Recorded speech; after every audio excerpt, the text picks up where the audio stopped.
সংবাদ মাধ্যমের কাছ থেকে জানতে পেলাম যে মুখ্যমন্ত্রী হসপিটালে এসেছিলেন। আসলে দুপুরে আমাকে জানানো হয়েছিল যে মাননীয় মুখ্যমন্ত্রী হসপিটালে আসতে পারেন সাংসদ এবং আমাকে দেখতে। আমি সম্মতি দিই। আর মাননীয় সাংসদ তিনি এতটাই গুরুতর আহত যে কথা বলার অবস্থায় নেই, ফলে সম্মতি দেওয়ারও ব্যাপার নেই।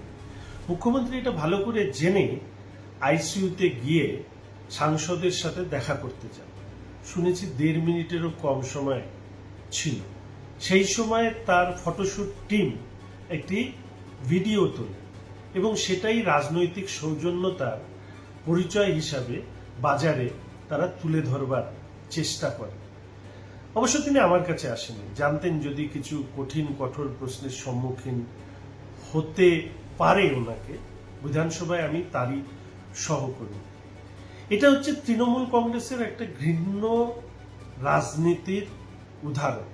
একদিকে লুম্পেনদেরকে পাঠিয়ে ভারতীয় জনতা পার্টির সাংসদ বিধায়কদেরকে রক্তাক্ত করবেন, আর আরেকদিকে হসপিটালে দেখতে আসবার নাম করে তিনি ওই রাজনৈতিক সৌজন্যতার ফটোশুট করবেন। আসলে মাননীয় মুখ্যমন্ত্রী ওপরে উত্তরবঙ্গ তথা পশ্চিমবঙ্গের মানুষের আর কোনো আস্থা নেই। মাননীয় প্রধানমন্ত্রী, মাননীয় স্বরাষ্ট্রমন্ত্রীর নির্দেশে ভারতীয় জনতা পার্টির সাংসদ এবং বিধায়করা তৃণমূলের গুন্ডাগিরি সত্ত্বেও রাজ্যের তথা উত্তরবঙ্গের দুর্গত পীড়িত মানুষদের পাশে আমরা রয়েছি এবং থাকব। তা কোনোভাবেই তৃণমূল কংগ্রেস আটকাতে পারবে না।